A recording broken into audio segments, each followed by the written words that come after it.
Hello everyone, कैसे हैं आप सब। मैं हूं सीए पायल श्रीमाल फ्रॉम पिनॉर्मिक एजुकेशन। आज है day 14 of the 46 day engagement standard challenge और आज का हमारा स्टैंडर्ड है 250। बड़ा क्यूट सा स्टैंडर्ड है एंड बहुत ही लॉजिकल है इसे ऐसे 240 के बाद पढ़ना, क्योंकि दोनों में लगभग एक सी चीजें हैं। बस वहां पे हम किसी का किया हुआ फ्रॉड पकड़ रहे हैं और यहाँ पे किसी ने कानून का पालन नहीं किया है और हम वो पकड़ रहे हैं। दोनों में ही एक बात कॉमन है कि हमने कंधा लिया और मैनेजमेंट पे झड़का दिया। हमने कहा देखो भैया, रिस्पॉन्सिबिलिटी तो आपकी होती है पहले ये सब पता करने की। हम तो वैसे भी साल खत्म होने के बाद आ रहे हैं। ये स्टैंडर्ड क्या है? लॉज एंड रेगुलेशन का पालन लोग कर रहे हैं कि नहीं उसका पता लगाना। देखो, हमारे भारत में 2000 से भी ज्यादा लॉ है। किसी एंटिटी को 50 से भी ऊपर लॉ लगते होंगे और मैंने पूरी सीए की पढ़ाई में बहुत सारे लॉज खुद भी पढ़े हैं। लेकिन क्या मैंने भारत के सारे लॉ पढ़ लिए? जी नहीं। इतने भारत के सारे लॉ तो लॉयर भी नहीं पढ़ता। यानी बात तो ये है कि मुझे सारे कानून खुद को नहीं पता, तो मैं कैसे पता लगा लूं कि एंटिटी के एक एक बंदे ने उसे सॉल्व किया है कि नहीं। इसकी कंप्लायंस की ड्यूटी तो भैया उन लोगों की होनी चाहिए जो ऑर्गेनाइजेशन में डेली बैठते हैं और बैठने की फीस लेते हैं। यानी मैनेजमेंट और टीसीडब्ल्यूजी की ही फाइनल रिस्पॉन्सिबिलिटी होती है कानून का पालन। तो let us get this very very straight. Auditor responsibility is later on, first responsibility to the management. तो मैम, ये मैनेजमेंट अपनी रिस्पॉन्सिबिलिटी पूरी कैसे करेगा? मैनेजमेंट को सबसे पहले ना सारी लीगल रिक्वायरमेंट्स की मॉनिटरिंग खुद करनी चाहिए। इसके लिए लगे तो एक रजिस्टर बना लो कि कौन कौन से कानून एंटिटी को लगते हैं और कितनी कितनी कंप्लेन आज तक आ चुकी है कि ये कानून फॉलो नहीं हुआ, वो कानून फॉलो नहीं हुआ। उससे भी कंप्लायंस आसान हो पाता है। Then internal control systems. Internal control system लगाओ कानून के पालन करने के लिए, जैसे कि you can hire an internal auditor. आप ऑडिट कमेटी बना सकते हो या फिर कंप्लायंस फंक्शन रख सकते हो। ऐसे कंट्रोल सिस्टम्स भी आपको मदद कर सकते हैं अपना काम पूरा करने में, क्योंकि बोर्ड ऑफ डायरेक्टर्स के पास तो और भी बहुत सारा काम होता है, बट ये भी तो उन्हीं का काम है ना। देन एक कोड ऑफ कंडक्ट बनाओ। लेकिन ये कोड ऑफ कंडक्ट होता क्या है? This is behavioural guidelines for employees. दीवार पे चिपका देने से कि ये नियम होते हैं, ना लोगों को पता चलता है ना वो उसका पालन करते हैं।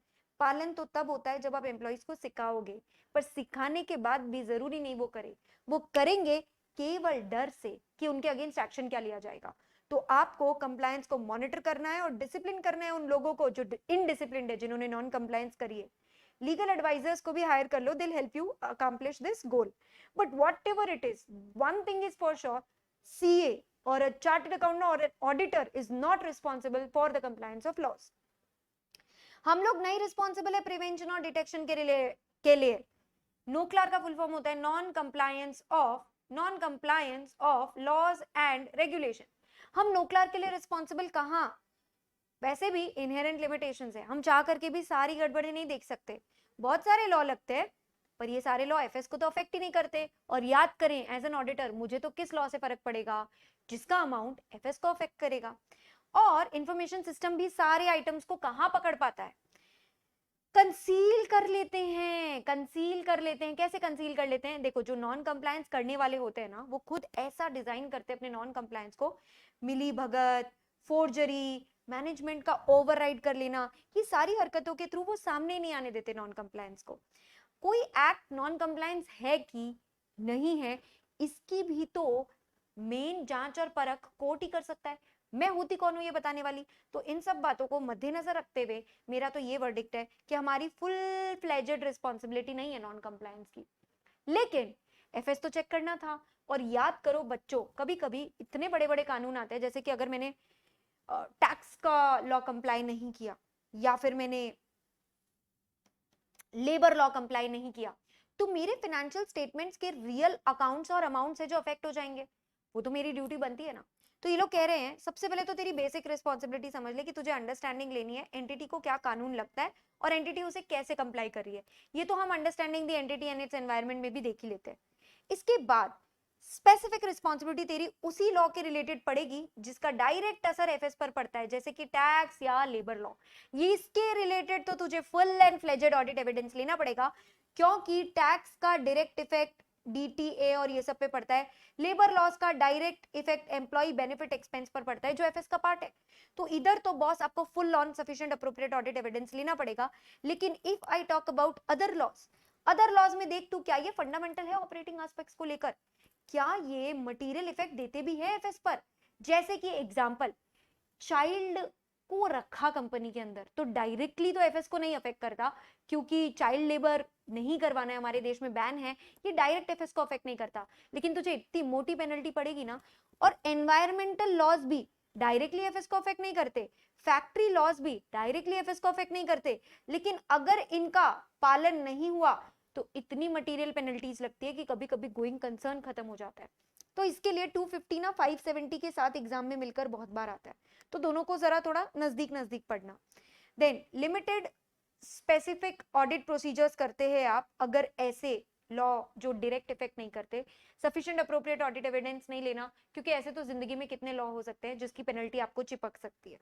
तो भाई हम लोग इसके रिलेटेड क्या करना है, हम लोग को बस अलर्ट रहना है, मैनेजमेंट से लिखवा के लेना है कि ऐसी कोई नॉन कंप्लायंस होंगी तो तुमने ऑडिटर को बता दिया है ना।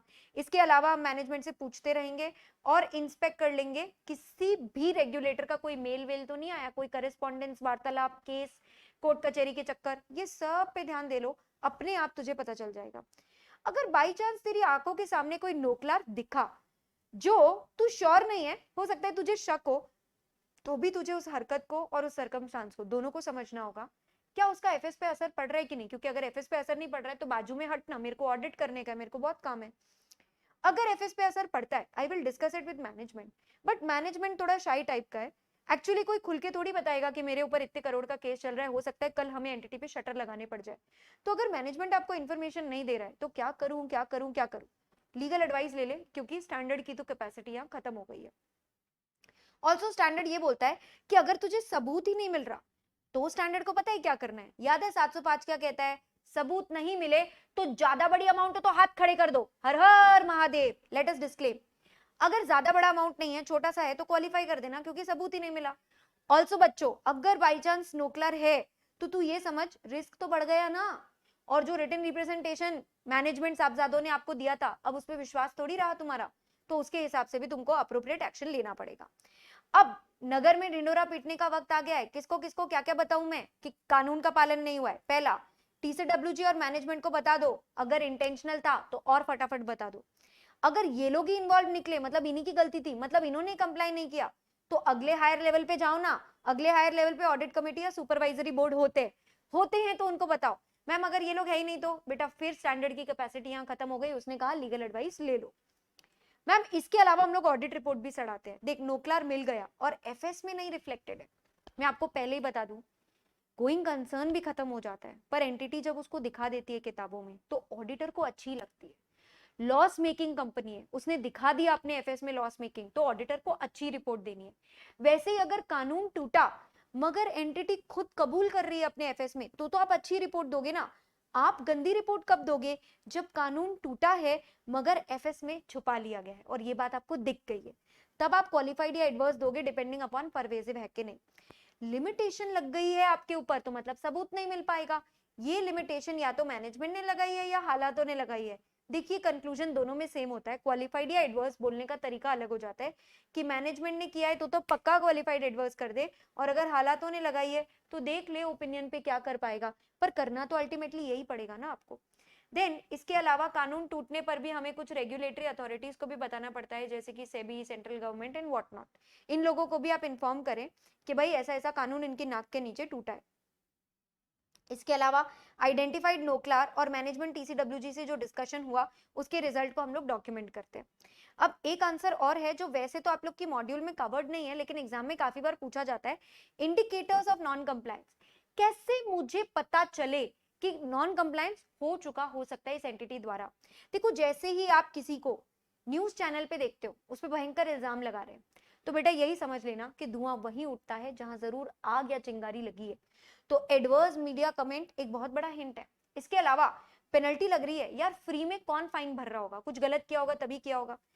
इन्वेस्टिगेशन चल रहा है तो बेटा इतने सारी एंटिटी सूंघ रहे हैं उस एंटिटी की हरकतों को, मतलब कुछ तो जरूर फिशी वहां पे चल रहा है। इसके अलावा अनस्पेसिफाइड सर्विसेज के लिए कंसल्टेंट्स और रिलेटेड पार्टीज को जबरदस्त पैसे पे पैसा दिए जा रहे हो आप, और एजेंट्स को बहुत फीस दे रहे हो, कोई केस नहीं चल रहा पर इतनी लीगल फीस दे रहे हो तो जरूर केस चल रहा है, आप बता नहीं रहे हो। इसके अलावा अनयूजुअल कैश पेमेंट, कैश में काम हो रहा है, कच्चे में काम हो रहा है, परचेज मार्केट प्राइस से या तो बहुत ऊंची या तो बहुत नीची हो रही है, मतलब कानून तोड़ने की कोशिश कर रहे हैं आप। ये हवाला कर रहे हैं, बिना एक्सचेंज कंट्रोल डॉक्यूमेंट्स के इंपोर्ट एक्सपोर्ट चल रहा है आपके यहाँ से, ये सब इंडिकेटर्स है कि आपने जरूर कानून का पालन नहीं किया है। इसके साथ आपका स्टैंडर्ड 250 यहाँ पर होता है खत्म। कर रहे हैं ना आप ये चैलेंज मेरे साथ पूरा? अगर कर रहे हैं तो लाइक करके कमेंट करके जरूर बताएं। All the best, see you in the next video, bye bye, take care.